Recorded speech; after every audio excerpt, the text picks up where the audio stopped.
Añoranzas de electricistas, de Víctor Manuel Sánchez. La historia de los electricistas nos permite encontrar una trayectoria política de su presente.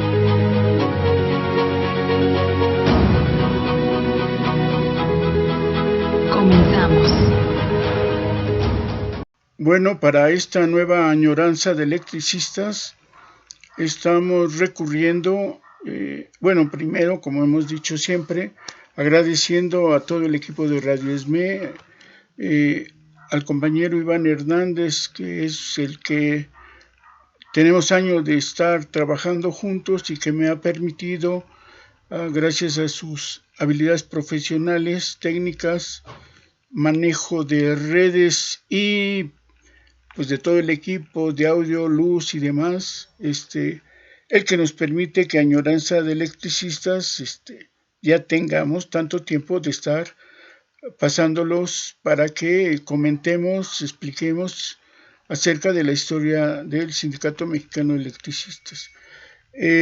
Por primera vez creo que va a ocurrir que vamos a tratar un tema de estos días, porque una trabajadora de la universidad que fue secretaria del lugar donde se jubiló, era secretaria del Centro de Estudios Sociológicos, donde yo trabajo en la Facultad de Ciencias Políticas, me acaba de enviar un video muy bueno, un audio muy bueno, el que vamos a escuchar con calma y detenimiento, y les aseguro que trata temas súper importantes.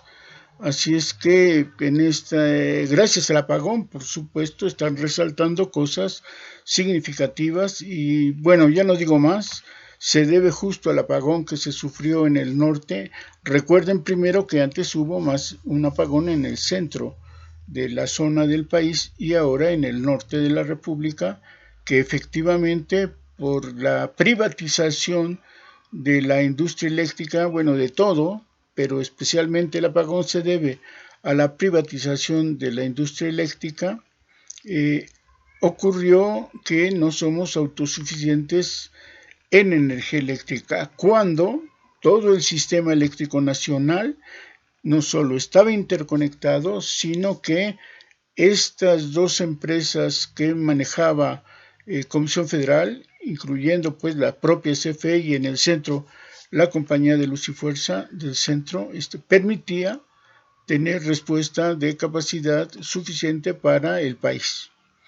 Viene la etapa neoliberal, acabaron con esto, acabaron con Pemex, por supuesto, y estamos en un proceso de volver a tener capacidad. Esperemos que sea suficiente el tiempo que se tiene para mantener, reabastecer, dar mantenimiento, poner a todas las, en principio, y considerar las hidráulicas del país. Pero, escuchen este audio con calma y van a ver lo interesante que nos promete este asunto. Escúchenlo y regresamos. Productor y director de Guerra Híbrida, el incorruptible Daniel Marmolejo. Querido Daniel, ¿cómo estás? Buenas noches. ¿Qué tal, Vicente? Qué gusto saludarte. Pues mira, traemos la del santo hoy porque estamos en una lucha por el interés de la patria, el interés nacional. Los superhéroes son mexicanos, Vicente, y bueno, tú eres uno de ellos, indudablemente. Hombre, favor que me haces y generoso como siempre, Daniel Marmolejo, pero me imagino que los que estamos por la transformación de México somos los técnicos y los de la oposición moralmente derrotada son los rudos, ¿no? ¿A eso te refieres? Los de la oposición moralmente derrotada eran los empresarios de la lucha libre, porque esos manipulaban a los técnicos y a los rudos, Vicente. Oye, Daniel, a ver, ¿en qué situación nos dejaron los gobiernos de los expresidentes Calderón, Peña Nieto, Fox, Cedillo, Salinas, para que lleguemos a una situación como la que hemos vivido con los apagones o con los cortes escalonados en diferentes estados de nuestro país, porque Texas no nos vende gas natural, y no porque no quiera, sino parece que no puede. De hecho, Greg Abbott, el gobernador de Texas, dijo que no se va a vender gas hasta el 21 de febrero debido a las condiciones climatológicas extremas que están sufriendo del otro lado de la frontera. Lo que aquí desnuda, pues, una gran dependencia de la Comisión Federal de Electricidad, pues, a lo que nos vendan y decidan los gringos.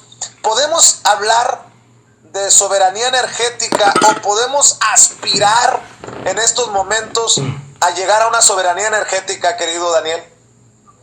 Gran pregunta, Vicente, gran pregunta, y esto nos tendría que llevar a la historia cuando la Mexican Light and Power, una empresa con inversiones extranjeras desde Canadá, venía teniendo el control de la distribución, de la producción y de la distribución, y esto nos lleva pues a esta presa de Necaxa que se construye también para obtener esta fuerza que requiere la generación de electricidad. Lo primero, Vicente, es que con la realidad que estamos viviendo se desmonta el mito de las energías limpias para todos aquellos que creen que esa es la única posibilidad presente. Será una posibilidad de futuro, pero de presente no. Es una energía intermitente. En segundo lugar, Vicente, lo que demuestra la realidad respecto a tu pregunta es que ellos nos convirtieron en el patio trasero de Estados Unidos, y lo vemos ahora tanto con el incremento del costo del 5,000% del gas, como también con el nulo suministro y el háganse bolas ustedes. Es un asunto de extrema gravedad y de soberanía, así lo ha expresado el presidente. Y la pregunta concreta tuya tiene que ver con la soberanía energética. México está obligado a tener la soberanía energética, la soberanía de sus redes sociales, la soberanía del petróleo, y también la de la industria de la minería, la extractiva, querido Vicente. Esta es una oportunidad del presidente Andrés Manuel López Obrador de continuar con el proceso histórico que por aquellos años, cuando se constituye este movimiento sindical que lleva 106 años, le dio perspectiva a la industria eléctrica hasta su nacionalización en 1960. Necesitamos que toda esta fuerza de transformación que es la energía, incluyendo también el tema del litio, sea un tema absolutamente de interés nacional soberano. ¿Cómo lograrlo? Esa sería la conclusión a tu muy pertinente pregunta. Con un acuerdo nacional que nos lleve a la regulación y a la producción bajo los propios intereses de nosotros, los mexicanos. ¿Qué pasaría, Vicente, si en esta relación de dependencia durante una semana hubiese un apagón generalizado en el país? Sería una catástrofe. Nosotros escuchamos de la voz del presidente la capacidad de ingeniería de CFE y sobre todo también la capacidad de darle salida a esta crisis en la que México se encuentra. Pero no creo que solamente CFE pueda hacerlo sin el apoyo de los movimientos históricos de base que han acompañado al presidente Andrés Manuel López Obrador en la transformación histórica de México.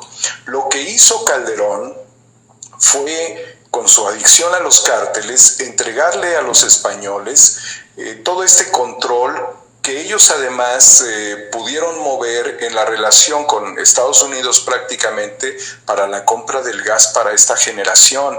Entonces es subarrendar y subsubarrendar lo que debiera ser un control, una producción y una generación y distribución totalmente de los mexicanos. Es triste ver en qué también se ha convertido CFE por la falta de recursos, porque fue una empresa que quebraron literalmente. Al principio le dieron una lavada de cara para poder expulsar a la compañía de luz y fuerza del centro a través de la extinción y criminalizar a los trabajadores de la industria eléctrica, mandándolos a vender dulces. Su madre, Vicente, eran gente que producía por el bien de este país el recurso más importante, que es el energético. Sin energía no hay civilización, pero estos hijos de su madre, sí, Vicente, los agobiaron, los criminalizaron y los desposeyeron. Y no solamente eso, Vicente, sino que cuando ellos buscaron que CFE fuera un patrón sustituto, la Suprema Corte de Corruptos se los prohibió. Entonces el golpe fue de una base de cerca de 44,300 trabajadores, pero el impacto fue de más de 250,000, y vayamos sumando los efectos, porque lo que dejaron fue a una CFE debilitada, porque después se abrieron a todos los contratos con estas empresas, que son las que venían haciendo el juego perverso de lo que quedó muy claramente definido en la mañanera, de los beneficios que obtenían por extorsionar a la República a través no solamente de las concesiones, ¿sí?, sino de todos los beneficios que se han llevado de este país. Son unos absolutos raterazazazos, y no estoy criticando yo al pueblo español, porque ni siquiera ellos tienen que ver en este asunto. Son estas corporaciones supranacionales.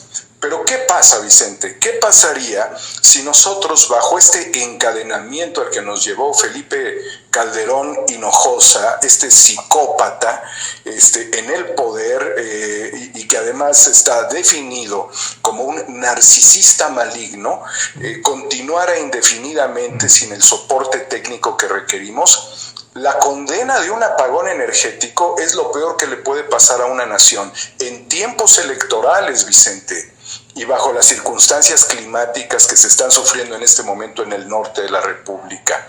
Esto es la peor indefensión, la falta de energía. Además, recordemos todos los altos costos, el terrorismo que hemos vivido, porque Calderón es un terrorista mediático que a la gente la puso de cabeza para pagar recibos exageradísimos, súper elevados por la energía eléctrica, donde la gente dejaba de comer para pagar el recibo. Entonces, hay también un movimiento muy importante de consumidores a nivel nacional que se está fortaleciendo mucho, pero yo tuve la oportunidad de ver hoy un mensaje del ESME en donde señala dos cosas que me parecen vitales que hay que reforzar en este momento. Las plantas de Necaxa de generación de energía eléctrica, las hidroeléctricas, son de la nación, querido Vicente, son plantas para la nación, y es la oportunidad de aprovecharla porque es una energía que además esa planta lleva desde 1907, si yo no me equivoco, y se ha logrado mantener a base de un esfuerzo descomunal de los trabajadores electricistas. Y el otro aspecto que dicen es: queremos que esto se refrende, pero queremos nuestra participación activa en el sector, que volvamos al sector, y es un compromiso que hizo el presidente Andrés Manuel López Obrador, si mal no me salen los números, el 9 de octubre del año 2010. Es decir, han pasado ya 11 años y 10 años y estamos esperando prácticamente que vuelvan a trabajar todas estas personas. Aquí está la clave de lo que necesitamos, aquí está la clave del desmantelamiento, aquí está claramente con los efectos del daño colateral que nos está haciendo pues el de no poder disponer de gas para la producción de energía eléctrica. Todo lo que dañó Felipe Calderón, no le bastaron 400,000 millones, tanto a él como al idiota, subnormal molusco de Vicente Fox, invertebrado, para tener estos excedentes petroleros. La ambición de ellos ha sido voraz. Se fueron con el cártel de Sinaloa, se fueron con el cártel de Iberdrola, se fueron con el cártel de las farmacéuticas, se fueron con todos los cárteles de las mineras, se fueron a privatizar las playas. Hijos de la chingada, Vicente. Por eso creo que este es el gran momento, lo que tú acabas de señalar, Vicente. Hagámoslo el mantra de la cuarta transformación, junto con el hecho de que Borolas vaya al bote. Soberanía energética, soberanía petrolera, soberanía alimentaria, soberanía en las vacunas, redes sociales mexicanas. ¿Cómo chingada madre no vamos a poder, Vicente? Y nada más para echarle un poquito de limón a la herida que estás tocando, poniendo el dedo en la llaga. Hoy, miércoles por la tarde, en México, la Comisión Federal de Electricidad restablece el servicio al 100%. En Estados Unidos, todavía 3,5 millones de personas siguen sin electricidad. Así no, AMLO, así no, mi querido Daniel Marmolejo. Pues esa es la gran prueba, la gran demostración de la capacidad y de la voluntad, porque se suman dos factores importantes, capacidad y voluntad. Pero convengamos, Vicente, que en este país debemos de estar más unidos. Hoy más que nunca debemos estar unidos por esta transformación. Si nosotros logramos subirle, yo le dije al presidente, súbale el switch a los trabajadores, son miles de personas, muchos ya murieron, otros se la vivieron vendiendo dulces por el ingrato de Felipe Calderón, ya súbale el switch, ellos se tienen que arreglar, pues que se arreglen, chingado, súbale el switch, querido presidente, porque no es justo que estemos batallando en este momento. Verdaderamente fantástico el que nosotros podamos tener la recuperación del suministro, pero vamos por más, Vicente, vamos por una soberanía en todos los sectores, porque llegó el momento, y creo que esto es también muy importante, Vicente, está generándose, además de un contagio emotivo y de una lucha de capacidades y de grandes esfuerzos por la nobleza de los mexicanos, una lógica transformadora de los mexicanos por el valor que tenemos como personas, como trabajadores, como cooperativistas, como sindicalistas, como maestros, como ingenieros, que es justamente el tema de lo que estamos hablando, como técnicos, como maestros en general y como comunicadores, Vicente. El esfuerzo y la apertura que tiene Sin Censura y todos los medios demuestran también que estamos desmontando la maldad. Por eso están que se los lleva a la fregada, Vicente, porque ellos no quieren que haya soberanía, porque ellos lo único que quieren son contratos para revendernos, para hacernos el patio trasero que siempre fuimos. Basta ya, hijos de la chingada. Y mañana, Vicente, nos vamos con un anuncio con el presidente, si él me da la palabra. Señor presidente, o a su esposa, si nos ve, yo creo que la esposa del presidente debe estar viendo Sin Censura. Aconséjele, señora Beatriz, que nos dé la palabra, porque le vamos a entregar una llave en mano al presidente mañana. Lo vamos a hacer, Vicente, nos comprometimos a hacerlo. La denuncia es un factor fundamental, pero la trascendencia es nuestra responsabilidad. Pues bien, confieso una cosa, es probable que ustedes sí hayan escuchado a las personas que salen, que se escuchan en este audio, es muy importante. Yo sinceramente las desconozco. Voy a buscarlo ahora que lo descubro. Seguramente es un trabajo en YouTube. Voy a buscar al personaje y si acaso hubiera otros videos, no solo audios de esta naturaleza, seguramente los vamos a poder usar en otras añoranzas de electricistas. Bueno, no voy a abundar mucho, es suficientemente claro, solo quiero resaltar, bueno, primero es efectivamente la privatización que se impulsa desde el gobierno de Miguel de la Madrid, haciendo a un lado a todas las empresas estatales y paraestatales y a los organismos públicos que estaban efectivamente participando en las áreas económicas y agrícolas importantes del país. El papel de la CONASUPO como abastecedor de granos, como compra de muchas de las cosechas de los campesinos, ayudó mucho en tener un precio más estable que permitía al campo mexicano a vivir, ya no vamos a decir holgadamente, pero a vivir con tranquilidad. Lo mismo pasó, por ejemplo, con los cafetaleros. Era un auge del café mexicano, se llegó a exportar y en beneficio de los cafetaleros mexicanos. Viene este periodo, se desbarata todo y hoy, por ejemplo, el café, que es probable que no conozcamos el buen café, propiedad justo de Nescafé. Ya son empresas extranjeras quienes detentan, compran, venden a su gusto y compran a los precios más bajos posibles a los campesinos. Cuestión de capitalismo, así funciona el capitalismo. Bueno, entonces, viene este periodo, desmantelan, lo fundamental era desmantelar a las dos grandes empresas en su afán de decir que está en el mercado y que sale más barato comprar.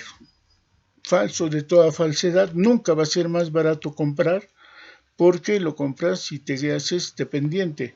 El petróleo, desde cuando nos advirtió Eberto Castillo, que era mucho más solvente, autosuficiente y de una riqueza incalculable, que se transformara, que se produjera, que se manufacturara el petróleo crudo en México y que había entonces que tener suficientes refinerías.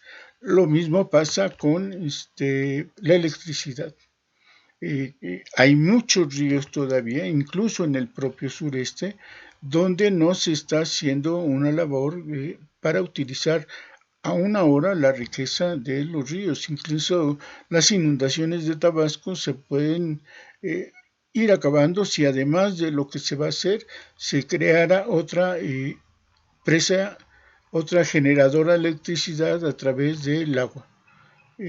Pero, en fin, tanto falta así también que recuperar zonas, reforestando de tal manera que de nueva cuenta recurramos a la naturaleza, porque el hombre es una creación, una forma sí social de vida, pero vinculada a la naturaleza. De eso no podemos hacernos a un lado.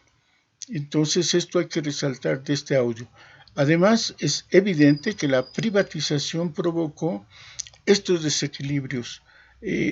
Lo fundamental del apagón es eso, ya no somos autosuficientes en energía eléctrica. Crearon los gasoductos dirigidos al norte especialmente, no solo para llevarse tanto el petróleo como el gas, sino para que no lo compremos de regreso como productos manufacturados. Y en este caso está el absurdo que, curiosamente, durante los 30 años que han pasado, había críticos, por supuesto, éramos pocos, pero con capacidad política para transformar las condiciones y para detener esta privatización generalizada no fue suficiente, ¿no?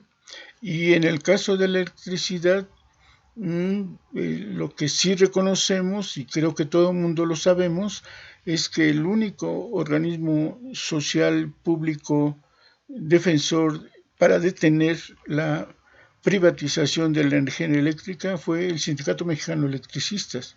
Justo por eso, porque les voy a presentar en otra añoranza una tesis de licenciatura que se hizo en la Facultad de Ciencias Políticas por una compañera, curiosamente, para demostrar que durante tres sexenios, es decir, 18 años, casi 20, 2 décadas, el único organismo social y político que luchó contra la privatización fue el ESME. Bien, ¿cuál fue la respuesta?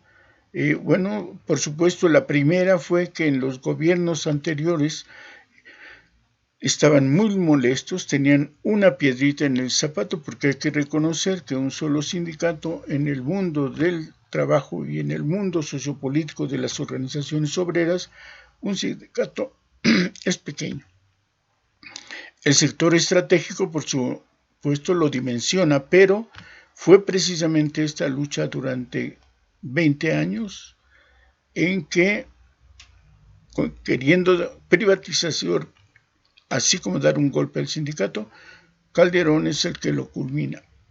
Y a partir de ahí ya habían hecho modificaciones pertinentes en 1992 para permitir que el capital privado entrara con inversiones a la industria eléctrica, con un pretexto simplón, absurdo, que curiosamente, volvemos a decir, los diputados, en lugar de demostrar autonomía y dependencia, cayeron en el garlito. En fin, el llamado que se nota en este audio, primero, a que se reconozca que el sistema hidrológico, la generación de las empresas hidrológicas que están en la zona y ahora como generando en la zona y territorio del ESME están ahí, se deben de aprovechar todo el sistema de lo que era Compañía de Luz y Fuerza del Centro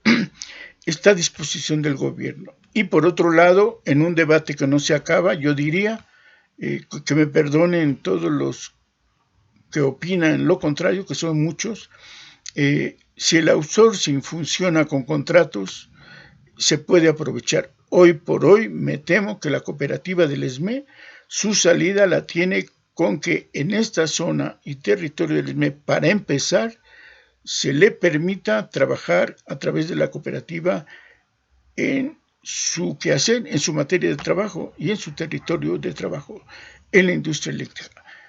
Ampliar a través de la distribución, a través de la compra-venta a los ex trabajadores, como se les quiere decir así, pero que son trabajadores electricistas, podría levantar de principio todo el centro del país en materia de energía eléctrica para la generación con la capacidad que tiene en sus presas hidroeléctricas y para la comercialización en este territorio que dominan y saben los trabajadores. Se tratan, como se dice, dos asuntos con un tiro: la reincorporación de los trabajadores a la industria eléctrica y el sostenimiento suficiente de capacidad de energía eléctrica para la zona central del país. Bueno, agradecemos a la compañera Lourdes, que fue la que me envió este audio, que me pareció interesante y que por hoy, en estas añoranzas de electricistas, podemos estudiar, escuchar y reescuchar para que nos quede clara la idea propuesta por otras gentes. No es el ESME, no es gente apegada, ni soy yo, sino gente que está atenta a los acontecimientos nacionales. Hoy por hoy agradecemos que esta añoranza electricista salga adelante con este audio. Nos vemos en la próxima añoranza de electricistas. Hasta luego.